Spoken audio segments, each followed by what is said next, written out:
श्री सत्यनारायण भगवान की जय। आज इस वीडियो में हम श्री सत्यनारायण भगवान की कथा सुनेंगे, जिसमें हम 1 से लेकर 5 तक सभी अध्याय सुनेंगे।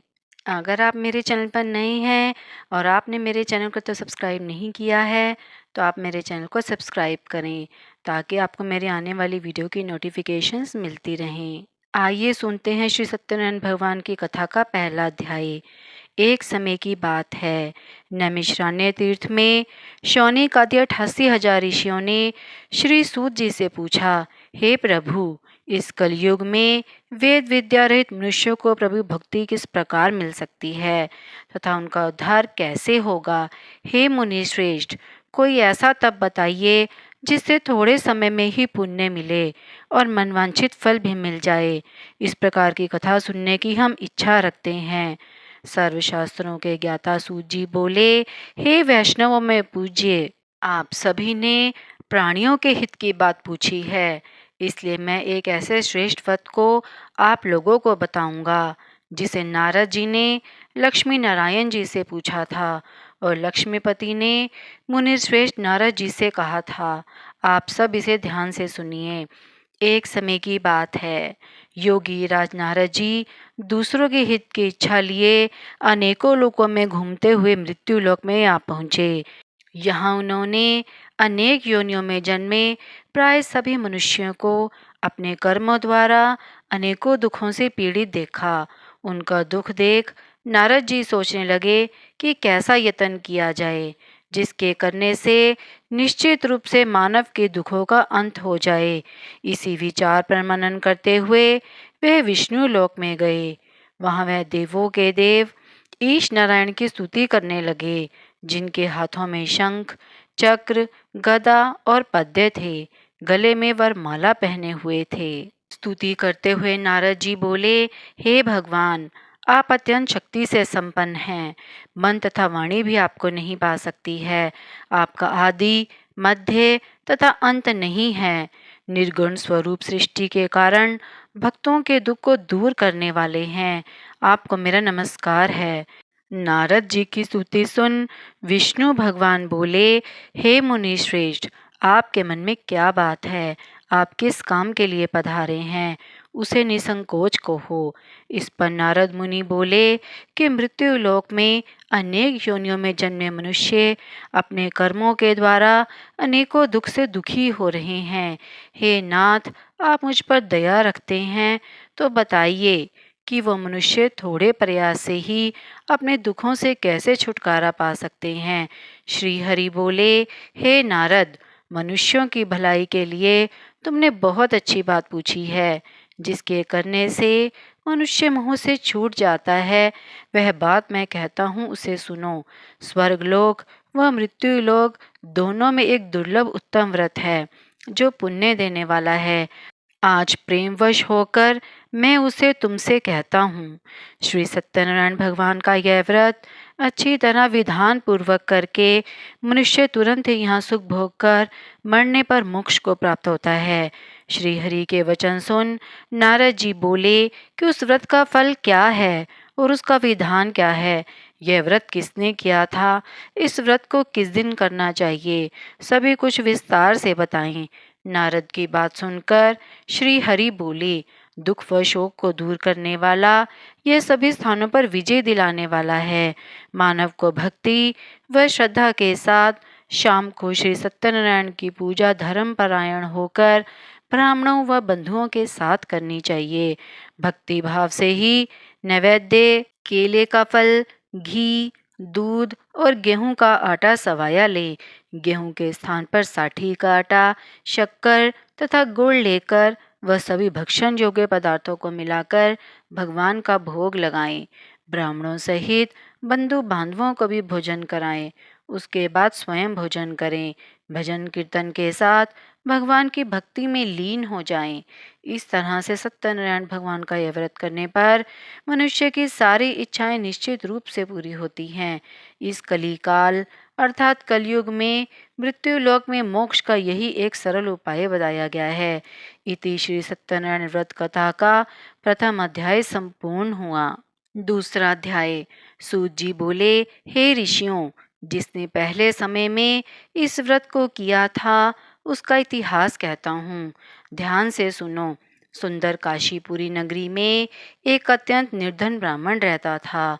भूख प्यास से परेशान वह धरती पर घूमता रहता था।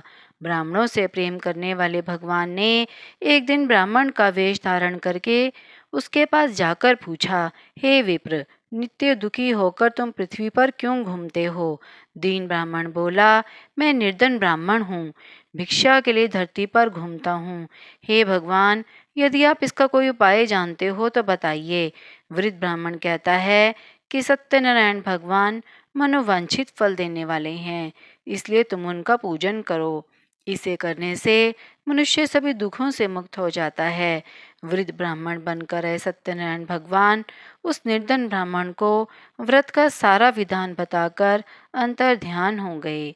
ब्राह्मण मन ही मन सोचने लगा कि जिस व्रत को वृद्ध ब्राह्मण करने को कह गया है, मैं उसे जरूर करूँगा। यह निश्चय करने के बाद उसे रात में नींद नहीं आई। वह सवेरे उठकर सत्यनारायण भगवान के व्रत का निश्चय कर भिक्षा के लिए चला गया। उस दिन निर्धन ब्राह्मण को भिक्षा में बहुत धन मिला, जिससे उसने बंधु बांधवों के साथ मिलकर श्री सत्यनारायण भगवान का व्रत संपन्न किया। भगवान सत्यनारायण का व्रत संपन्न करने के बाद वह निर्धन ब्राह्मण सभी दुखों से छूट गया और अनेक प्रकार की संपत्तियों से युक्त हो गया। उसी समय यह ब्राह्मण हर माह इस व्रत को करने लगा। इस तरह से सत्यनारायण भगवान के व्रत को जो मनुष्य करेगा वह सभी प्रकार के पापों से छूटकर मोक्ष को प्राप्त होगा। जो मनुष्य इस व्रत को करेगा वह भी सब दुखों से मुक्त हो जाएगा।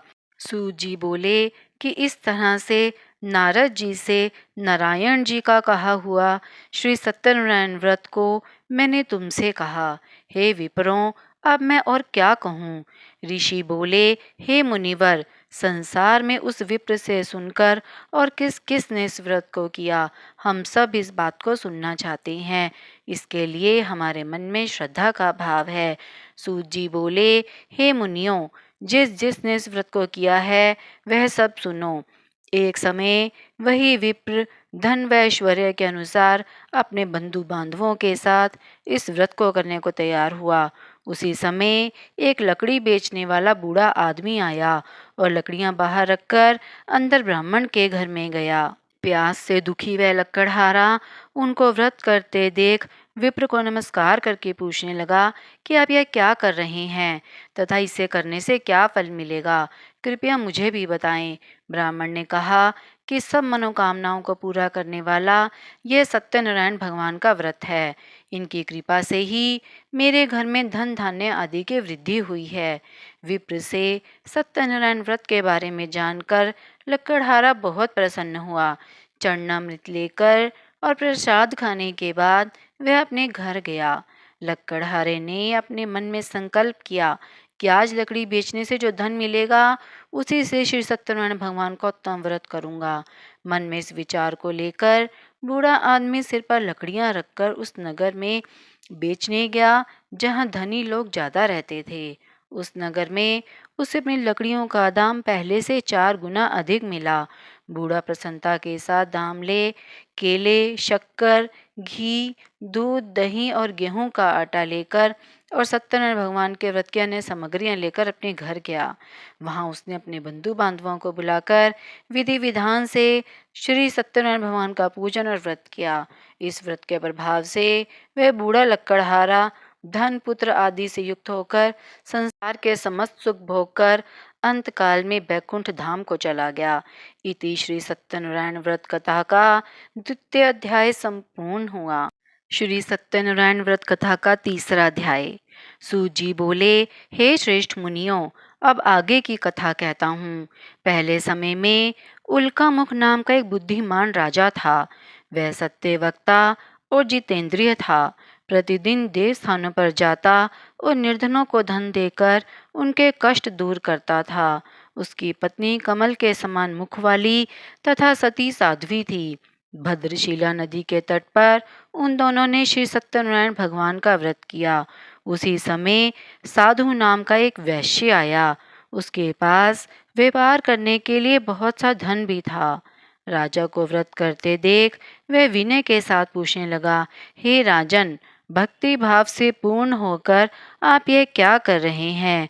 मैं सुनने की इच्छा रखता हूँ, तो आप मुझे बताइए। राजा बोला, हे साधु, अपने बंधु बांधवों के साथ पुत्र आदि की प्राप्ति के लिए एक महाशक्तिमान श्री सत्यनारायण भगवान का व्रत व पूजन कर रहा हूँ।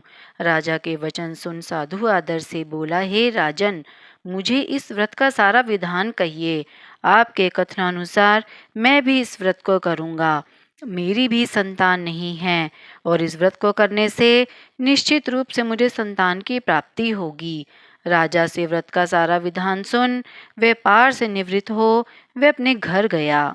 साधु वैश्य ने अपनी पत्नी को संतान देने वाले इस व्रत का वर्णन कह सुनाया और कहा कि जब मेरी संतान होगी तब मैं इस व्रत को करूँगा। साधु ने इस तरह के वचन अपनी पत्नी लीलावती से कहे। एक दिन लीलावती पति के साथ आनंदित हो सांसारिक धर्म में प्रवृत्त होकर सत्यनारायण भगवान की कृपा से गर्भवती हो गई। 10वें महीने में उसके गर्भ से एक सुंदर कन्या ने जन्म लिया। दिनों दिन वह ऐसे बढ़ने लगी जैसे कि शुक्ल पक्ष का चंद्रमा बढ़ता है। माता पिता ने अपनी कन्या का नाम कलावती रखा। एक दिन लीलावती ने मीठे शब्दों में अपने पति को याद दिलाया कि आपने सत्यनारायण भगवान के जिस व्रत को करने का संकल्प किया था उसे करने का समय आ गया है। आप इस व्रत को करिए। साधु बोला कि हे प्रिय, इस व्रत को मैं अपनी पुत्री के विवाह पर करूँगा। इस प्रकार अपनी पत्नी को आश्वासन देकर वह नगर को चला गया। कलावती पिता के घर में रह वृद्धि को प्राप्त हो गई। साधु ने एक बार नगर में अपनी कन्या को सखियों के साथ देखा तो तुरंत ही दूत को बुलाया और कहा कि मेरी कन्या के योग्य वर देख कर लाओ। साधु की बात सुनकर दूत कंचन नगर में पहुंचा और वहां देखभाल कर लड़की के लिए सुयोग्य वाणिक पुत्र को ले आया। सुयोग्य लड़के को देख साधु ने बंधु बांधवों को बुलाकर अपनी पुत्री का विवाह कर दिया। लेकिन दुर्भाग्य की बात कि साधु ने अभी भी श्री सत्यनारायण भगवान का व्रत नहीं किया। इस पर श्री भगवान क्रोधित हो गए और श्राप दिया कि साधु को अत्यधिक दुख मिले।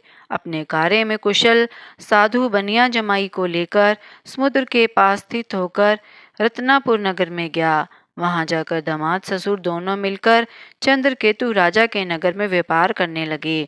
एक दिन भगवान सत्यनारायण की माया से एक चोर राजा का धन चुराकर भाग रहा था। उसने राजा के सिपाहियों को अपना पीछा करते देख चुराया हुआ धन वहां रख दिया जहां साधु अपने जमाई के साथ ठहरा हुआ था। राजा के सिपाहियों ने साधु वैश्य के पास राजा का धन पड़ा देखा तो वह ससुर जमाई दोनों को बांधकर प्रसन्नता से राजा के पास ले गए और कहा कि उन दोनों चोरों को हम पकड़ लाए हैं, आप आगे की कार्यवाही की आज्ञा दें। राजा की आज्ञा से उन दोनों को कठिन कारावास में डाल दिया गया और उनका सारा धन भी उनसे छीन लिया। श्री सत्यनारायण भगवान के श्राप से साधु की पत्नी भी बहुत दुखी हुई। घर में जो धन रखा था उसे चोर चुरा कर ले गए। शारीरिक तथा मानसिक पीड़ा व भूख प्यास से अति दुखी हो अन्न की चिंता में कलावती एक ब्राह्मण के घर गई। वहां उसने श्री सत्यनारायण भगवान का व्रत होते देखा। फिर कथा भी सुनी। वह प्रसाद ग्रहण कर रात को वापिस आ गई। माता ने कलावती से पूछा कि हे पुत्री, अब तक तुम कहाँ थी? तेरे मन में क्या है? कलावती ने अपनी माता से कहा, हे माता, मैंने एक ब्राह्मण के घर में श्री सत्यनारायण भगवान का व्रत देखा है। कन्या के वचन सुन लीलावती भगवान के पूजन की तैयारी करने लगी। लीलावती ने परिवार और बंधुओं सहित सत्यनारायण भगवान का पूजन किया और उनसे वर मांगा कि मेरे पति तथा जमाई शीघ्र घर आ जाएं। साथ ही यह भी प्रार्थना की कि हम सबका अपराध क्षमा करें। श्री सत्यनारायण भगवान इस व्रत से संतुष्ट हो गए और राजा चंद्रकेतु को सपने में दर्शन देकर कहा कि हे राजन, तुम उन दोनों वैश्यों को छोड़ दो और तुमने उनका जो धन लिया है उसे वापस कर दो। अगर ऐसा नहीं किया तो मैं तुम्हारा धन, राज्य और संतान सभी को नष्ट कर दूंगा। राजा को यह सब कहकर प्रभु अंतर ध्यान हो गए। प्रातःकाल सभा में राजा ने अपना स्वप्न सुनाया और बोले कि वाणिक पुत्रों को कैद से मुक्त कर सभा में लाओ। दोनों ने आते ही राजा को प्रणाम किया।